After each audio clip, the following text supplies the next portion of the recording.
parler effectivement fiscalité, on avait parlé un petit peu avant. En gros, l'idée c'est simple, c'est que jusqu'à maintenant, nous, on traitait très peu dans notre conciergerie. Alors, je vais vous donner notre stratégie, comment on le pense, mais vous me direz après d'ailleurs, je suis très curieux d'avoir vos retours et de ce que vous en pensez. En fait, si vous voulez, jusqu'à maintenant, nous, on parlait assez peu fiscalité avec les propriétaires, à part quand ils étaient demandeurs, parce qu'on s'est rendu compte que quand on en parlait trop, c'était un truc qu'on faisait au début, on en parlait beaucoup parce que on était très calé dessus, donc on se disait ah c'est une vraie valeur ajoutée. Mais quand on en parlait trop, en fait, on se rendait compte qu'on avait beaucoup de propriétaires, on leur faisait plus peur qu'autre chose, parce qu'en fait, dans leur tête, ils s'étaient dit oh le Airbnb c'est facile, je vais avoir 50% d'abattement, je vais avoir 71 s'ils avaient juste fait un peu bien le truc en voyant l'histoire du classement. Je vous expliquerai après pour ceux à qui ça parle pas. Mais en gros, ils avaient ça dans la tête. Et quand nous on arrivait, qu'on leur disait vous pouvez payer 0 € d'impôt, mais il faut prendre un comptable, un truc, oula, on avait allumé le mot comptable, on leur faisait peur. Donc on avait décidé qu'on ne leur parlait pas de grand chose parce que on s'était rendu compte que ça n'avait pas vraiment d'intérêt. Sauf que là, il y a un changement qui est en train de s'opérer. Depuis décembre l'année dernière, en fait, il y a régulièrement des choses qui passent, qui sont annoncées par rapport au Airbnb, et le gouvernement a beaucoup de mal en fait à se prononcer à aujourd'hui. On tourne en rond, et ça je pense que c'est le pire. Ils m'énervent complètement pour être tout à fait sincère quand ils font ça, parce que je trouve que le pire quand on est entrepreneur ou quand on est investisseur, c'est l'incertitude. Et là en fait ça fait finalement depuis décembre l'année dernière qu'ils nous mettent en cas d'incertitude. Alors en plus c'est énorme parce que moi je le vois avec nos commerciaux en parlent pas. D'un coup, ils en parlent, tu peux être sûr, tu t'amuses à aller regarder les replays BFM des 2 dernières semaines, tu peux être sûr que BFM a fait au moins une journée ou deux. En plus, ils ont ce truc de te mettre ça en continu toute la journée quand ils mettent une info, et qui se sont mis à en parler, et avec toujours les gros titres, mort de Airbnb, la fin de Airbnb, enfin vraiment t'as l'impression que tout va péter quoi. Donc ça c'est pas cool, et ça en fait nos proprios en fait l'écoutent énormément. Il y a un truc que je vous expliquerai qui est passé cet été, c'est super marrant, BFM on a pas parlé, et ça on n'en a jamais entendu parler, alors qu'à la limite c'est le seul truc qui depuis le début de l'année était pas forcément cool pour la location courte durée, le reste n'était pas vraiment voté. Donc voilà, mais tous les autres trucs ils en ont parlé, mais pas ça qui a été voté un peu en douce. Bref, donc l'idée c'est de vous présenter ça, comment nous on pense, mais avant comment nous on pense, c'est de vous expliquer comment dans les grandes lignes ça marche. Par contre, juste dans ce que je vous expliquais là, les taux que je vais vous expliquer là, en fait vont être amenés à bouger dans les semaines qui arrivent, donc c'est pas complètement représentatif, mais les grands principes en fait vont absolument pas changer quoi. Ok ? Alors en fait l'idée, alors ici on va bien parler des gens qui sont en nom propre, c'est-à-dire en fait il y a 2 manières de faire aujourd'hui, dans les grandes lignes il y a 2 manières de faire de la courte durée. Soit on peut être en nom propre, donc simplement on a acheté l'appartement en son nom, on l'exploite en son nom, ou bien sinon on peut être en société, donc là ça peut être une société type SARL, SAS, ou bien on peut être en SCI. Mais dans ce cas-là, si on est SCI, il faut qu'elle soit l'impôt sur les sociétés. En fait, c'est que les sociétés qui peuvent faire, enfin tout ce qui est commercial en fait quelque part qui peut faire. Est-ce que jusque-là, je vous ai pas trop perdu, ça va ? Bon. Donc en gros, nous là, on va vraiment se concentrer sur donc quand on est particulier, parce qu'en fait sur les sociétés, il n'y a rien qui change. Sur les sociétés, c'est exactement comme le même fonctionnement que vos sociétés à vous. Il y a rien de particulier qui va être mis à jour. C'est vraiment les particuliers qui sont visés en fait par ça. Alors juste une parenthèse quand même que je donne. Pourquoi est-ce que l'État fait ça aujourd'hui ? Parce que en fait ils disent il n'y a pas assez de logements. Et s'il n'y a pas assez de logements, c'est pas parce que eux ont eu une mauvaise politique du logement, c'est forcément parce que Airbnb a mangé tous les logements. Donc voilà. Sauf que en vrai, si je vous donne un peu, ma vision du marché, c'est qu'en fait ça fait juste 5 ans qu'ils sont en train de casser tout ce qu'ils peuvent autour du logement neuf, et qu'à un moment, on est quand même toujours plus nombreux en France. Alors il n'y a pas de politique dans ce que je vais dire, mais on fait toujours rentrer plus de monde en France, on laisse plus d'immigration, plus de tout, ce qui est bien, pas bien, ça je m'en fiche complètement. Mais par contre, ce qui crée une demande en logement supplémentaire. Et à un moment, s'il y a plus de gens, s'il y a plus de demandes, il y a un moment, il faut bien en construire des logements. Et en plus, ce qu'ils ont fait en plus, prétexte écologique est très bien, l'écologie c'est génial, mais prétexte écologique, on interdit maintenant des logements d'être loués. Donc à un moment, quoi qu'il se passe, on a forcément, quand on fait plus et qu'on met pas plus en face de l'autre côté de l'équation, on a forcément un problème. Donc voilà, donc là aujourd'hui la technique c'est de dire Airbnb. Et en plus, ce que je trouve un peu particulier quand tu lisais le rapport qui a été rendu là un petit peu, qui va décider de la, comment dire, un petit peu de ce qu'ils vont faire sûrement dans la loi de finances. En fait, finalement, ce qu'il disait, c'est aujourd'hui, on a 75% des gens qui investissent en nu. Quand ils investissent en nu, personne n'est rentable. Et puis, on a 25% des gens qui investissent en meublé et eux, ils gagnent de l'argent. Donc, on voudrait mettre tout le monde un peu sur un pied d'égalité. Donc, on voudrait que les gens arrêtent de gagner de l'argent et se mettent à en perdre de l'autre côté. On ne pouvait pas, comment dire, aligner sur les autres qui en gagnent, hein, bien sûr. Mais bref, j'arrête, c'était mon petit truc. Voilà. Mais après, Olga va finir par me dire, elle aime bien me dire ça à chaque fois, je finis en théorie du complot quand je vais trop loin. En fait, donc, alors, comment ça marche? En fait, l'idée, donc, le premier statut, en fait, que la plupart des propriétaires sont, c'est ce qu'on appelle loueur en meublé non professionnel, donc le LMNP. Je pense que ça doit parler quand même à un certain nombre de gens. Et en fait, finalement, dans le loueur en meublé non professionnel, ça regroupe pas que finalement le Airbnb, c'est à la fois en fait le meublé, c'est-à-dire si on fait un meublé à l'année, et aussi en fait finalement le Airbnb. C'est les deux. Airbnb. Alors, un premier truc que souvent les propriétaires en fait font pas forcément, c'est que normalement au moment où on démarre en fait son activité, on est censé normalement faire un document qui s'appelle le P0I. C'est un truc qui se fait sur l'INSEE directement, et en fait on est censé faire ce document-là pour avoir un numéro de SIRET. Parce qu'on est obligé normalement d'avoir un numéro de SIRET. Si on est loueur en meublé, c'est la loi. Sauf que dans les faits, jusqu'à maintenant, il y a plein de gens qui ne le font pas et l'État dit rien. Simplement, en fait, tant que les gens restent au niveau du meublé dans un des types de déclarations qu'ils doivent faire. Mais s'ils veulent aller dans l'autre type de déclaration, là vraiment le P0I il est complètement obligatoire. Je vous explique comment on peut déclarer en fait notre meublé. En fait, il y a deux grandes familles possibles. Il y a ce que font tous nos propriétaires en général. Je vais changer de couleur parce qu'il écrit plus très bien lui. C'est pas grave, je vais écrire en vert. Il y a ce que font en fait la plupart de. Donc là, on est au meublé. Voilà.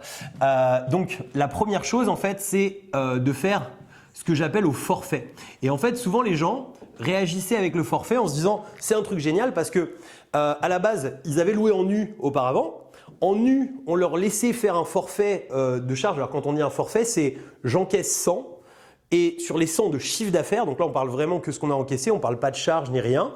Sur les 100, j'ai le droit à un abattement et je paye mes impôts que sur ce qui reste. Donc en fait, quand on est en nu, en fait on avait ce qu'on appelait le micro-foncier et on avait le droit à 30% d'abattement, c'est-à-dire j'encaisse 1000 € de loyer, j'enlève 300 € et je vais payer mes impôts sur 700 € qui sont restants. C'est un espèce de forfait, mais j'ai pas besoin de déclarer quoi que ce soit, j'ai pas besoin de donner quoi que ce soit comme justificatif, c'est d'office, je mets le truc dans ma feuille d'impôt, on enlève 300 et hop, je paye. Et en fait, ce qui se passait, c'est qu'ils voyaient le meublé, ils disaient mais c'est trop génial le meublé, parce que le meublé, au lieu d'avoir 30%, bah en fait j'ai 50%.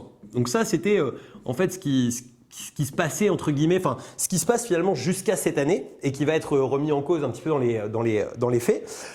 Donc ils disaient bah c'est bon, j'ai trouvé mon truc génial. Ils cherchaient pas plus loin pour la plupart. Au lieu de 30, j'ai 50, j'y vais.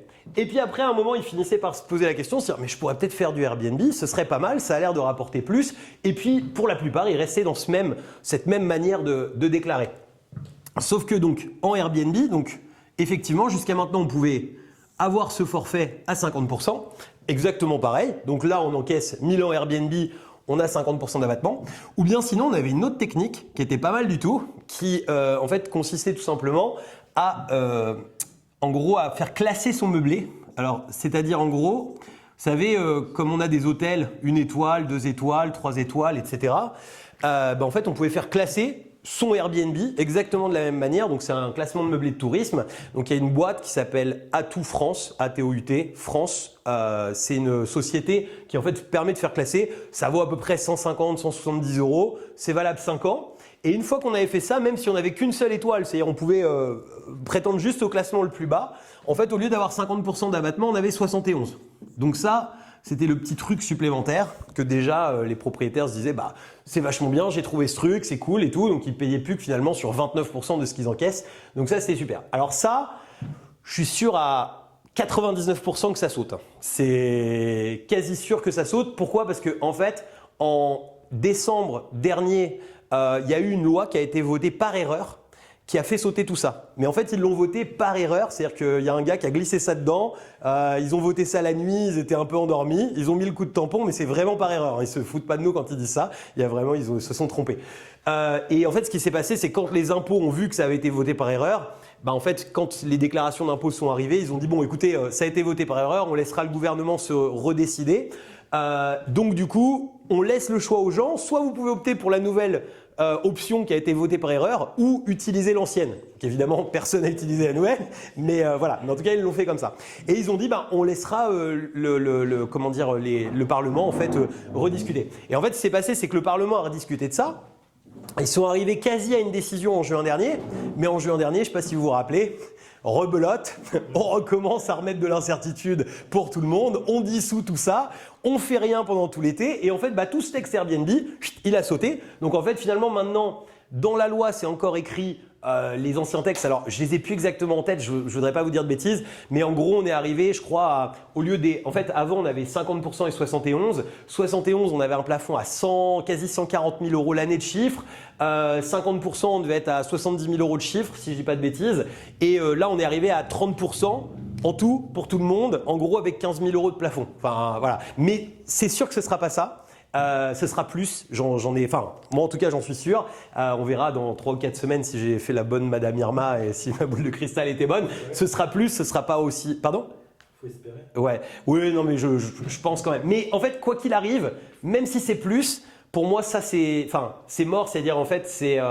de toute façon, c'était pas comme ça qu'il fallait déclarer avant en fait. Fallait déclarer autrement, mais c'est juste pour dire pourquoi ça, que vous compreniez en fait pourquoi ça a attiré autant les propriétaires, pourquoi autant les propriétaires ont envie de ça, parce que finalement c'est facile et on voyait tout de suite des chiffres importants comparés à ce qu'on pourrait faire en nu, donc tout le monde se disait c'est ici qu'il faut aller. En fait, en vrai, il y a une autre manière de faire, c'est donc le réel en fait. C'est-à-dire qu'en gros, l'idée c'est de dire je vais déclarer réellement ce que ça m'a coûté. Je vais déclarer réellement mes charges. Je vais vraiment, donc ça veut dire que je vais faire une comptabilité comme si j'étais en fait finalement une société, et on a la possibilité de faire ça quand on est loueur en meublé non professionnel ou professionnel d'ailleurs, on parlera après de ce statut-là. Mais ça c'est un truc, ça fait vite peur en fait aux gens parce qu'ils disent oh là le réel ça veut dire comptable, ça veut dire des frais, ça veut dire plein de trucs, alors que en réalité quand vous prenez le réel, je vous donne les quelques avantages qu'on a au réel comparé à en fait au réel, ce que la loi dit c'est tout ce qui va dans tout ce qui se rapporte à mon activité, j'ai le droit de le déduire. Donc c'est assez simple. Si on est en réel en nu, par exemple, on n'a pas le droit de déduire ses frais de notaire, on n'a pas le droit de déduire tout un tas de choses. Mais là, quand on est au réel, en fait, en meublé, on a le droit de déduire les frais de notaire. Donc quand vous achetez neuf, neuf, je veux dire, pas neuf, n'importe quoi.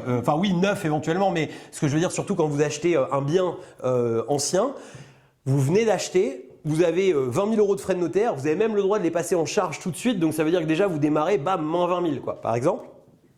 On a les frais de notaire. Ensuite, on a un truc qui est juste magique, qui est l'amortissement.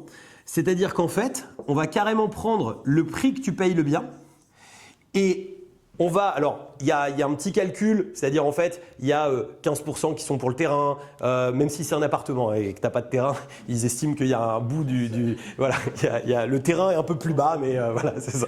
C'est ton plancher, c'est ton terrain. Mais en tout cas, voilà, il y a un bout qui est pour le terrain qui lui est non amortissable, tu as un bout pour les murs qui est amortissable sur une durée un peu plus longue, mais en gros, pour faire très simple, il y a tu prends 85% du prix, tu le divises par 25 ans, c'est à peu près l'abattement que tu as chaque année. Donc si par exemple tu achètes un logement à 200 000 euros, si tu es en réel, tu achètes le logement à 200 000, tu fais x 0,85, donc ça fait 170 000, tu fais diviser par 25 ans, ça veut dire que tous les ans, quoi qu'il arrive, tu démarres l'année, tu es déjà à moins 6 800, en fait, quoi qu'il se passe. Par exemple, si tu as acheté à 200 000 euros. Donc, moins 6 008, tu es le 1er janvier, tu es quand même content parce que souvent, quand tu es en tout cas à l'année, un logement à 200 000 euros, souvent c'est loué peut-être 600, 700, 800 euros. Enfin, déjà, tu n'es pas loin d'être déjà en négatif. Bon, évidemment, Airbnb, ça rapporte un peu plus, il faut un peu plus de frais. Mais voilà. Et ensuite, tu vas pouvoir vraiment déduire tout ce qui va autour et donc, notamment tes frais de conciergerie. Donc, ça veut dire que tes frais de conciergerie, ils arrivent directement, finalement, en négatif. Alors, Pour vous donner un peu une estimation, dans les grandes lignes, je ne vais pas rentrer dans tous les détails là, enfin on pourra en rentrer après un peu plus si vous voulez, mais en gros, au réel, ce qu'il faut se dire, si votre client il vient d'acheter l'appartement, qu'il vient de le mettre en route, il se déclare au réel, avec tout ce qu'il y a à déduire, les frais de conciergerie, etc., il se met au Airbnb, pendant minimum 4 ans, il ne paye pas 1 euro d'impôt. C'est sûr et certain. Il ne paye pas 1 euro sur ça. Et je dis c'est minimum, parce que ça peut être 5 ans, 6 ans, 7 ans, ça va dépendre un peu. Si c'est explosif, ça va être, s'il démarre très très bien, s'il a des beaux résultats, ça va être 4 ans. Sinon, ça peut être 6 ans, 7 ans. Sachant en plus que ça se cumule sur les appartements. Moi, c'est un truc, j'ai acheté beaucoup de logements dans ma vie. J'ai jamais payé d'impôt en fait finalement sur mes locations parce que j'ai acheté et après j'ai revendu. Et en fait, à chaque fois que j'arrivais au bout de 6-7 ans à l'économie d'impôt qui arrivait au bout, bah, en fait, je vendais le logement, j'encaissais la plus-value. Alors, j'ai payé beaucoup de plus-value par contre, mais on est d'accord, j'ai pas gagné partout. Mais voilà. Et alors, en fait, là, sur cette partie-là, ce que je pense qu'il risque de remettre en cause, c'est qu'en fait, l'amortissement, ce qui était juste complètement dingue, tu étais en LMNP, tu amortissais le bien, ça veut dire que tous les ans, on te faisait un cadeau. Et quand tu revendais le bien, bah en fait, on ne tenait pas compte que tu avais amorti. Parce que si tu as une société, si par exemple, j'ai acheté une voiture, je l'ai amorti chaque année, je l'ai déduit des impôts, on ne me laisse pas déduire 2 fois des impôts. En fait, c'est-à-dire que j'ai eu un cadeau fiscal, donc ça veut dire que si je la revends cher après, bah en fait, je dois repayer des impôts sur le montant entre deux. Quand LMNP, en fait, bah, tu avais amorti, mais en fait, ta fiscalité au moment où tu arrivais pour revendre, c'était la fiscalité des particuliers comme si tu avais acheté en nu. Donc en gros, le principe, c'est plus tu détiens longtemps, moins tu payes d'impôts. Alors normalement, en société, plus tu vas détenir longtemps, comme tu as beaucoup amorti, bah, en fait, finalement, tu vas payer plus, quoi. Je ne sais pas si vous me suivez bien là-dessus. Ouais, nickel. N'hésitez pas, hein, surtout s'il y a des questions et tout, avec grand plaisir. Donc voilà, donc ça, c'était vraiment le truc magique de chez Magique. Ça l'est encore, hein, bien sûr, mais je pense que ça, ils vont le sauter.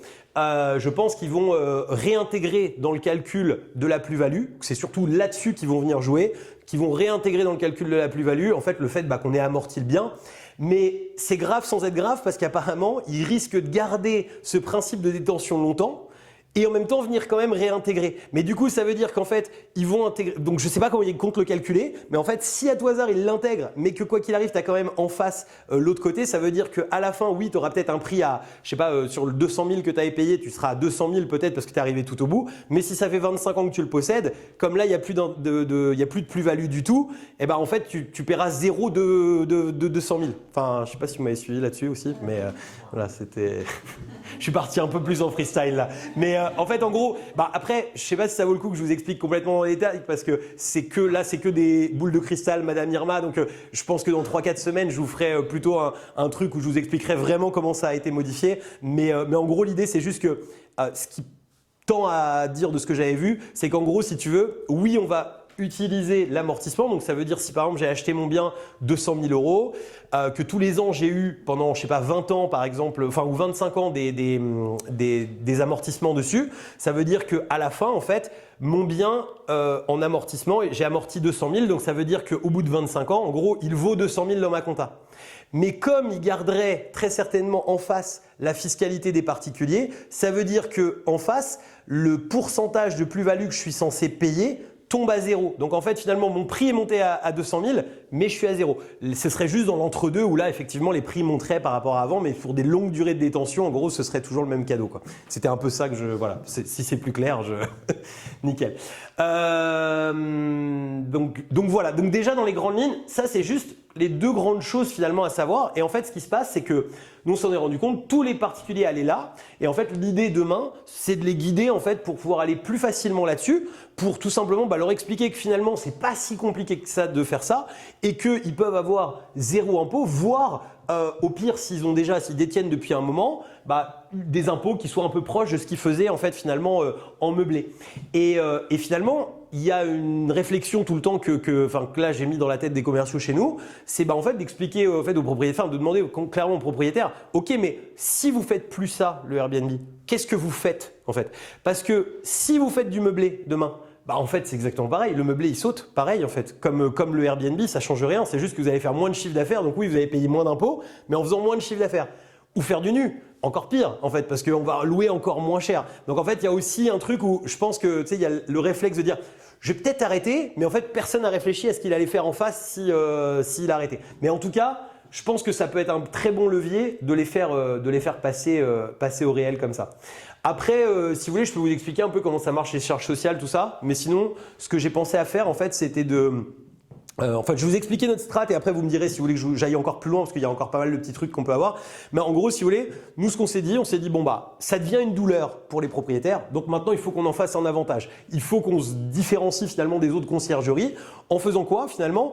En formant un petit peu plus nos forces de vente pour qu'ils soient un peu plus proches de ça, qu'ils comprennent ce que c'est. Parce qu'auparavant, très sincèrement, pour la plupart, ils étaient un peu à l'ouest de tout ça et c'était plutôt bah rejoignez-nous et après vous inquiétez pas, on vous aidera. C'est plutôt que là maintenant, bah, ils soient à même d'expliquer ça sans aller trop loin.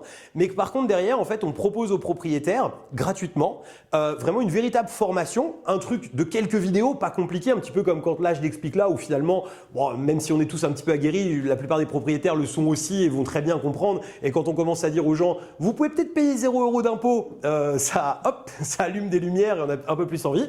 Donc l'idée, c'est de leur proposer en fait finalement une formation qui leur explique partout où ils peuvent gagner, parce qu'en fait, ils peuvent gagner sur le réel, ils peuvent gagner, il y a un truc qui est dingue aussi, c'est sur la taxe de séjour, parce que la taxe de séjour, j'en ai pas trop parlé ici, mais c'est un truc que les propriétaires ont tendance à assez peu optimiser, mais pareil, on parlait du classement tout à l'heure, quand on fait classer, par exemple, il y a certaines villes autour de Paris, on paye 15-75% de taxe de séjour, si on fait classer, on paye plus que 2,90 par voyageur.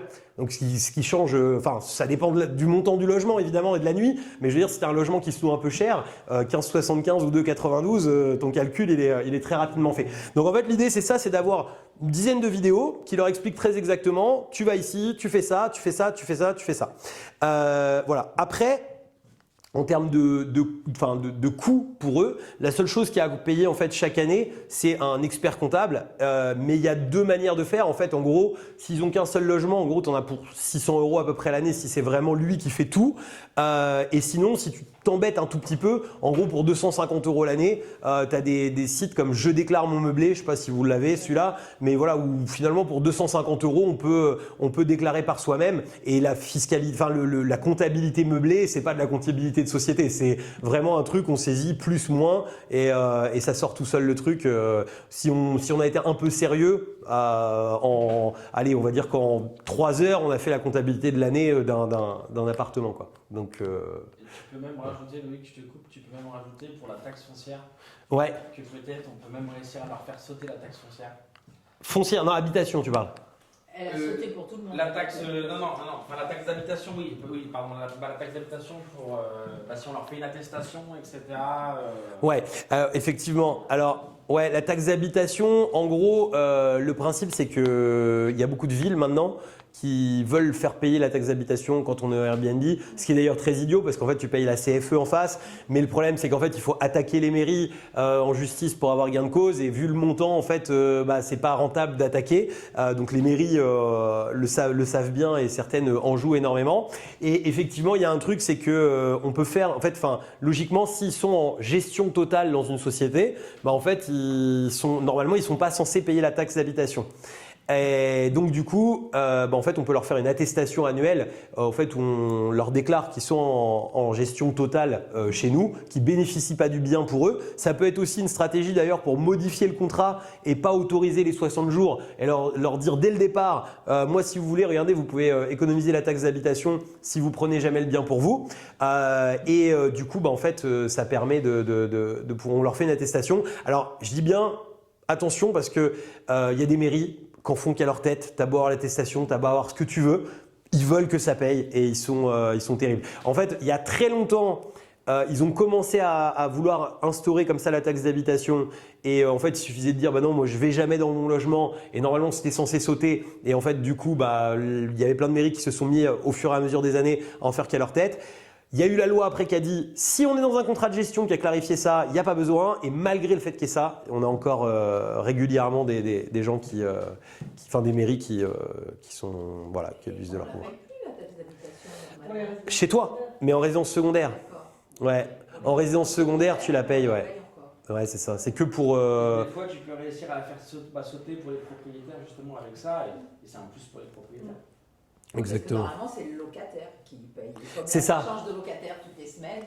Tu peux pas déclarer un locataire au 1er janvier, donc ils se sont dit il faut payer. Mais ce qui est un peu dégueulasse, c'est que normalement tu payes ou la cotisation foncière des entreprises ou ça, et en réalité, bah, tu te mets à payer les deux, en fait, en réalité, quand ils se mettent à te prendre ça, quoi. Mais bon.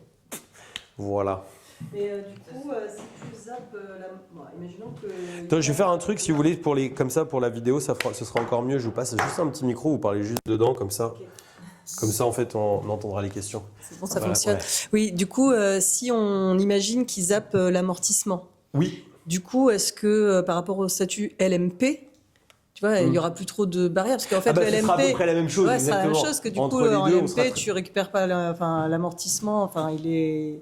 Tout à fait. il est- Ouais, non, Donc, mais il y aura ça, pas sera, trop ça de deviendra différence, quasiment quoi. la même chose. Ouais. Le LMNP deviendra quasiment LMP, sauf que en LMP, il y a les charges sociales en fait qui s'allument, qui sont un petit peu différentes. Même si ici, on dit toujours, enfin, parce qu'on dit ouais, les charges sociales s'allument. Oui, en fait, c'est le SSI qui s'allume mais en réalité, ici, on paye quand même la CSG. Donc, en réalité, enfin, quand on fait j'avais présenté un peu, j'avais une vidéo ou deux sur ma chaîne YouTube où j'avais fait les calculs, j'avais montré, et c'était pas si horrible que ça quand tu passais à LMP. Ouais. C'est à la revente surtout. en C'est fait. ça, c'était à la revente. Et encore à la revente, sous certaines conditions, tu pouvais avoir certaines exos tout à fait.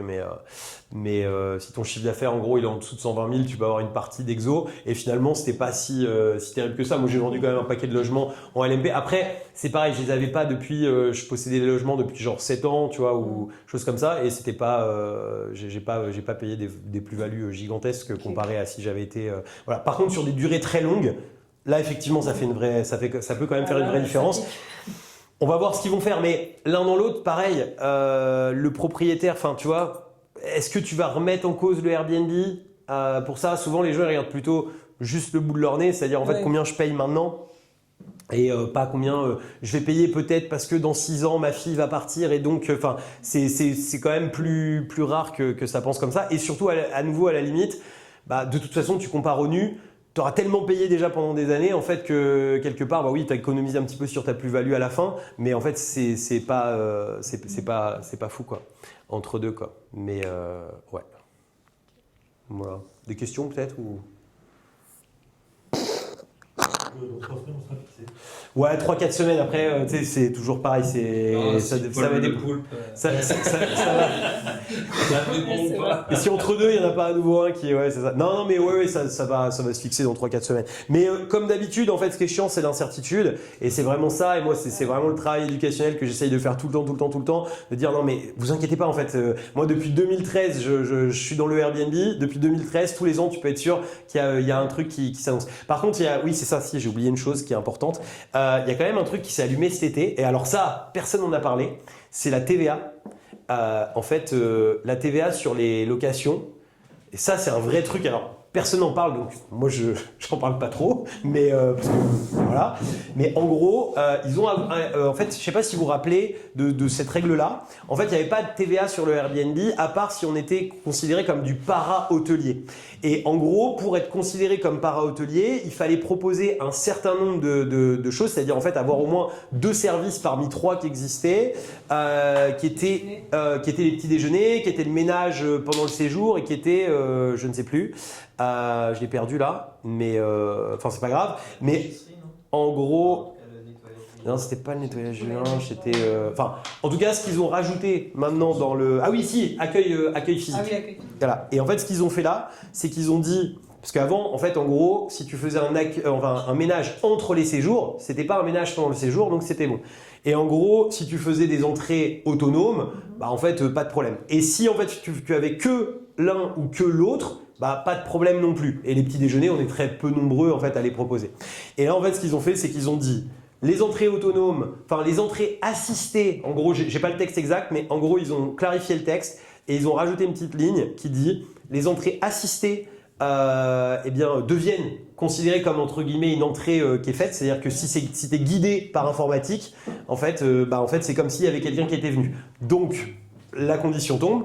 Et si le ménage il est fait entre les séjours, mais que les séjours durent moins de 30 jours, bah on considère que c'est des ménages pendant les séjours. Donc en gros, la TVA de 10% cette année, donc c'est 10% le montant de TVA, cet été avec ce texte-là, ça s'est allumé. Et alors comme BFM n'en a pas parlé, personne n'en a parlé, c'est complètement passé sous les radars. Par contre, je vous donne le petit hack qui existe, parce qu'il y a quand même un hack pareil que j'ai pas vu trop traîner sur internet, c'est qu'en fait, vous savez la franchise en base, dont je vous ai parlé, bah, ça existe aussi pour les locations. Et là, en fait, le plafond, il est pas mal parce qu'il est quand même à 90 000 € par an.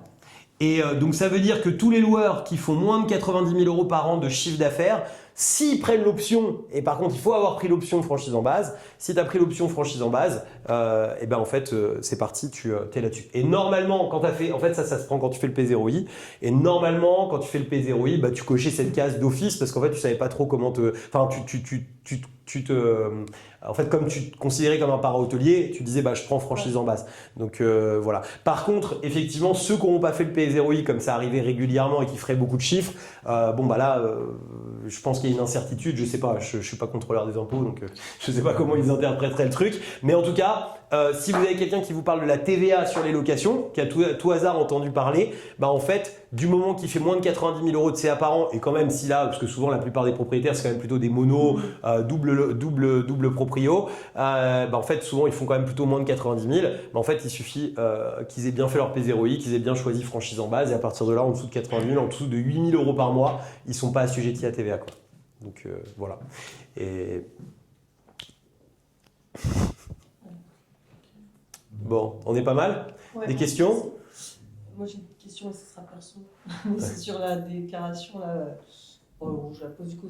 Ouais, vas-y, bah, prends le micro si tu veux, comme ça on entend. Là c'est vraiment perso, mais donc moi je suis déjà en LMNP au réel. Ouais, Et d'accord. là j'ai acheté un appartement que je suis en train de rénover. Donc sur cette année, si tu veux, je vais pas encore le louer en meublé. Je pense que j'aurais pas fini les travaux. Ok. Mais je voudrais quand même, tu vois, défalquer mes frais de notaire et tout. Sauf que sur la première année, sur l'année 2024, en fait, j'aurais pas de location. Ouais, c'est pas grave en C'est pas fait. grave. Tu peux mettre que du déficit. Et en fait, c'est même une Et j'aurais erreur. pas de rentrée en fait. Ouais, en c'est pas un 2024, problème, mais tu je peux le faire quand mettre que même. tes charges. Et en fait, c'est D'accord. même une erreur que font beaucoup de gens. Par exemple, j'ai un ami, il avait fait une très belle maison qu'il a rénovée pour faire une très belle coloc, une très grande coloc de 9 chambres, un truc génial, 2 ans de travaux. Et en fait, 2 ans de travaux, bah, au bout de 2 ans, il se réveille et il se dit bon, je déclare comment? Et ben en fait, tu aurais dû déclarer dès la première année ton LMNP, mettre une date. Et en fait, il y a un truc super important quand on fait le LMNP, surtout quand c'est là. Toi, c'est pas grave parce que tu as déjà du LMNP, donc tu vas juste pouvoir rajouter un appartement dans ton LMNP à partir de la date d'achat et mettre tous tes frais en fait que tu as eu tout simplement. Mais par contre, quand c'est la première fois, il faut faire super gaffe. C'est que en fait, la date, vous savez, de début d'activité, et ben en fait, cette date-là, il faut qu'elle soit au plus tard le jour où on a signé l'acte authentique chez le notaire. Parce que tout ce qui s'est passé avant la date ne peut pas être pris en charge. Donc si par exemple on met une date de démarrage le 10 janvier alors qu'on avait signé le 3 décembre, et ben en fait les frais de notaire on ne pourra pas les passer. Il faut vraiment mettre la date au 3 décembre ou avant le 3 décembre comme une date de début d'activité. Et souvent dans la tête des gens, et surtout parce que quand tu vas à la chambre de commerce ou autre, ils ne sont pas toujours très aguerris là-dessus. Et du coup, en fait ce qu'ils vont faire, c'est qu'ils vont te dire mettez la date à laquelle vous commencez à louer. Tu mets ça, tes frais de notaire ils sont perdus et tous tes travaux ils sont perdus. Donc il faut vraiment mettre la date de démarrage. Et si on a avancé, imaginons, je sais pas, par exemple, on a été acheter, je sais pas, une cuisine 15 jours avant de démarrer vraiment son activité, même là il faut aller prendre la date de cette cuisine comme une date de début d'activité puisque c'est la première fois qu'on a fait un acte en fait pour ça. Mais une fois que par contre ça existe, aucun problème, tu fais ça. Et normalement, par contre, quand tu mets un nouvel appartement en route, tu dois faire un autre document qui s'appelle P2P4I. Le P2P4I, c'est simplement un truc pour déclarer un établissement secondaire. Après, franchement, c'est pas grave si tu le fais pas parce qu'il y a tellement déjà de gens qui font pas le P0I que les impôts sont pas forcément très chiants. Mais voilà, normalement, tu es censé le faire. Et normalement, tu es censé faire aussi à la mairie, toujours, au minimum, un autre CERFA qui s'appelle le 14004. Et ça, c'est pour déclarer que tu fais un meublé de tourisme dans une ville. Et c'est quand même super important de le faire parce que, alors déjà, il y a des villes qui maintenant demandent absolument de le faire, sinon ils donnent pas il faut le numéro. Et sur Airbnb, on n'a pas le numéro si on n'a pas fait ça. Mais surtout, en fait, ce qui est super important de le faire, c'est que, en fait, si on le fait pas et qu'un jour, par exemple, les gens qui l'avaient pas fait à Paris, et ensuite il y a eu les restrictions qui sont arrivées, en fait les restrictions ils les ont mangées de plein fouet. Alors que si tu as fait le 14004, tu as eu une attestation d'autorisation qui peut être limitée dans le temps ou pas. Et par exemple, moi je sais que j'avais beaucoup de meublés de tourisme sur la ville de Rouen par exemple, j'avais des autorisations pour tous mes logements qui étaient à durée indéterminée. Donc même s'ils avaient voté une loi demain, en fait aucun problème, je pouvais continuer à exploiter jusqu'à entre guillemets la fin de mes jours. Alors la seule chose c'est que dans la plupart des villes, le 14004 il n'est pas cessible, alors que si par exemple à Paris, tu as fait la compensation, là elle est cessible, donc ton appartement vaut beaucoup plus d'argent. Mais voilà, c'est une autre... je pars loin, mais vas-y, tiens, vas-y, si tu veux, on te passe le petit truc comme ça. Ouais, c'était pour savoir comment je sais que le propriétaire a fait son P0i ou autre. Comment, Alors, faut lui demander ou... Nous, ce qu'on demande, on ne demande pas forcément. Alors, nous, on lui donne en info que le P0i, il faut le faire. On le donne en info, mais ça, quelque part, c'est son problème fiscal avec le fisc. Donc, j'ai envie de dire, s'il l'a pas fait, ça m'embête pas. Par contre, dans mon devoir, je trouve, dans mon devoir de conseil, je lui en parle. Par contre, le 14004, ça, on lui pose la question et ça, on demande une copie. Parce que, en tout cas, on demande une copie dans toutes les villes où il y a le numéro qui est obligatoire parce que sinon c'est mort. En fait, tu n'as pas le numéro enregistré. Et je crois que maintenant je crois que depuis pas longtemps, on a automatisé. Que maintenant, on les demande même à tous les coups pour être sûr, parce que ouais, c'est ça. Mais je crois que même Booking ou autre, ils le demandent. Pas partout. D'accord. Pas partout, pas encore partout. Toutes les mairies. En fait, ce qui s'est passé, c'est que cette année, il y a eu une loi qui a été passée par l'État qui a dit, en fait, chaque mairie maintenant, en fait, avant pour imposer le numéro, il y avait un truc compliqué. Je sais plus exactement, je sais pas vous dire exactement le détail, mais en gros, depuis même il y a plus d'un an, si je dis pas de bêtises. Enfin bref, ils ont inscrit dans la loi que chaque mairie pouvait imposer un numéro, pouvait imposer une compensation, pouvait imposer tout ce qu'il voulait, en fait, sans avoir plus que ça à dire je suis en zone tendue, je suis pas en zone tendue. En fait, une mairie, si elle a envie de le faire maintenant, peut le faire par elle-même. Donc c'est pour ça qu'il y a de plus en plus de mairies qui au moins imposent ce numéro. Mais le CERFA 14004, c'est genre 3 lignes à remplir, une signature à mettre en bas et on a le numéro d'enregistrement. C'est vraiment je pense, le CERFA le plus basique du monde, quoi. C'est là, je crois que tu peux pas faire plus basique que celui-ci. Et après, un truc aussi où il faut pas toujours prendre peur, c'est quand il y a marqué, par exemple, changement d'usage. Ou des choses comme ça dans les villes, c'est pas forcément genre un truc fou, quoi. Des fois, même bien souvent, c'est juste un papier à remplir en mairie pour faire le changement d'usage et c'est pas forcément. C'est parce qu'en fait, souvent, on prend un raccourci avec Paris où il y a la compensation. Paris, il faut savoir maintenant, si vous avez quelqu'un qui veut vous confier un logement dans Paris. Qui vous dit ah mais je sais pas trop comment il faut faire, ah vous n'avez pas les autorisations aujourd'hui, vous pouvez raccrocher le téléphone parce que 120 jours. C'est ouais, bah en fait c'est ou 120 jours où vous raccrochez parce qu'en fait maintenant dans la plupart des arrondissements, il faut trouver une surface qui fasse le double de la surface du logement et dans la même rue, qui soit commerciale dans la même rue. Tu vois. Donc là, c'est devenu fou. Et en plus, c'était parce que j'avais une amie qui avait vraiment géré dans Paris, qui avait fait 11 logements différents.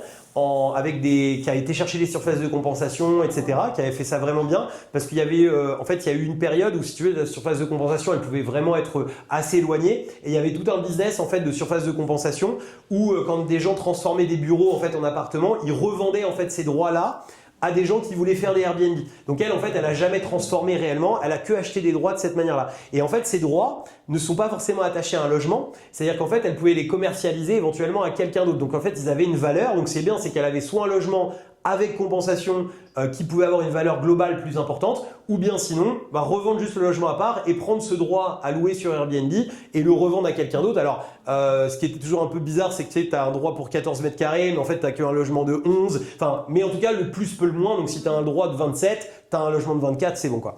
Et en fait, là, c'était un peu... Enfin, du coup, le montant a baissé légèrement de ce que ça valait. Ça vaut un peu moins d'argent parce que maintenant, tu peux le revendre qu'à quelqu'un qui est dans ta rue. Donc, en fait, il faut retrouver quelqu'un qui veut faire le Airbnb dans ta rue et qui a le même logement en termes de taille. Et du coup, c'est con parce que c'était un super investissement. J'avais même hésité à investir, moi, dans des surfaces de compensation en me disant, en fait, c'est trop génial, quoi. Je veux posséder des surfaces de compensation parce qu'en fait, ça vaudra toujours plus d'argent. Et en fait, bon, non, finalement, ça vaut quand même... ils n'ont pas tant perdu que ça. Hein, mais, donc, l'idée de la formation en elle-même, c'est que nous, on va la faire pour l'ensemble de nos proprios. Et en fait, ce sera on va pas faire un truc où il faut des codes d'accès ou des trucs, parce que l'idée, c'est de pouvoir le partager. Et donc, du coup, on vous partagera la page qu'on va faire et vous pourrez le transmettre éventuellement aux proprios en disant, regardez, on a ça. Et je pense que ça peut même être un bon moyen de faire un upsell aussi. C'est-à-dire que si vous comprenez bien ce qu'il y a dans la formation, c'est qu'il y aura forcément dans le lot des proprios un peu feignants. Et ça peut être aussi un truc de dire, tenez, ça c'est gratuit. Et puis, si vous voulez une assistance, ça coûte de l'argent. Et là, ça peut se pricer quand même un peu cher si on s'embête un petit peu pour eux. Mais bon, après, à voir, est-ce qu'on a envie, est-ce qu'on n'a pas envie de s'embêter avec ça, à voir si... Parce que c'est quand même un peu du temps. Et Voilà. En tout cas, déclarer pour eux, absolument pas. Le comptable, absolument pas. Mais par contre, pourquoi pas, c'est-à-dire en fait leur dire, si vous voulez, moi je prends 1 heure, je vous réexplique tout avec vous et c'est 200 €. Ça peut être je sais pas, si on a envie d'y passer 1 heure et d'être bien payé pour 1 heure, je pense que ça peut être pas idiot, quoi. Donc, voilà. Le LMNP, il ne se déclare pas en société. C'est non professionnel. C'est ça, c'est vraiment nom propre. En fait, alors, en fait, tu as le LMNP, en gros. Alors, il y a deux choses. En fait, 23 000 € de CA, quand tu les passes, en fait, quand tu vas au-delà, mais si, en plus, ça représente, en fait, le montant de ce que tu encaisses représente plus que tes autres revenus. C'est-à-dire, imaginons, tu es à 2 sur une feuille, un foyer fiscal, vous gagnez 25 000 € chacun, ça fait 50, il faut que tu fasses plus de 50 à côté avec tes locations courte durée, enfin avec ta location meublée pour devenir loueur en meublé professionnel. Et donc au-delà, tu passes loueur en meublé professionnel. Mais en fait, la grosse différence qu'il y avait dans les grandes lignes entre le LMNP et le LMP, c'était les amortissements qui étaient réintégrés quand tu revendais ton bien. Dans le LMP qui n'était pas dans le LMNP, et les charges sociales qui sont un peu différentes, c'est-à-dire qu'en fait ici tu es à la CSG, de l'autre côté tu es à la SSI, donc les montants de charges sociales sont un peu plus importantes, mais par contre c'est pas idiot non plus. Moi il y a eu une période de ma vie où j'avais plus vraiment de couverture sociale, et en fait en France c'est obligatoire d'avoir une couverture sociale, et en fait si tu n'as plus de couverture sociale, par exemple il y a la mère d'un ami, elle a divorcé avec son mari, ils avaient une grosse agence immobilière, elle s'est retrouvée qu'avec des biens immobiliers dans les mains, et en fait elle est obligée de prendre la CMU comme protection sociale, où là elle payait très cher de CMU, mais parce qu'en fait quand tu n'as plus que des biens immobiliers par exemple et que tu ne touches que des revenus de nu, bah en fait tu n'as plus de protection sociale, et c'est illégal en France, tout le monde doit cotiser à la Sécu d'une manière ou d'une autre, et donc dans ce cas-là c'est la CMU, et tu te mets à payer la CMU, un prix monstrueux, enfin du coup c'est complètement anti voilà, mais donc voilà, et donc là par contre le LMP, ça te permettait ça, c'est d'avoir en fait finalement une couverture sociale, parce que quand tu as le SSI, bah c'est comme n'importe qui a le SSI, quoi. C'est une vraie couverture sociale, c'est pas comme la CSG où c'est juste une contribution sociale aux charges sociales, quoi. Bref. On est parti loin, mais ça fait, c'est intéressant, quoi.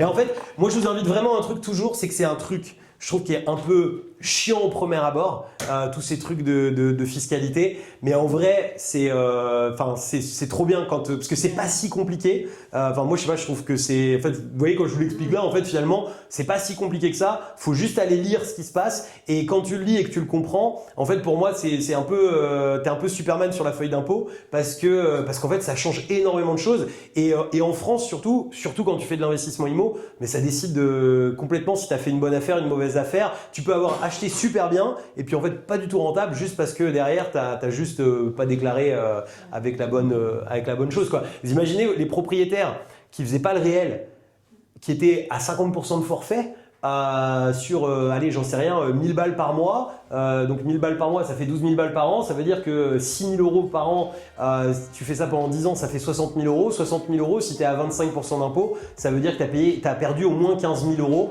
€, comme ça, en juste quelques années, sur un investissement immobilier. 15 000 €, c'est l'apport pour acheter le deuxième. Enfin, bref. Voilà.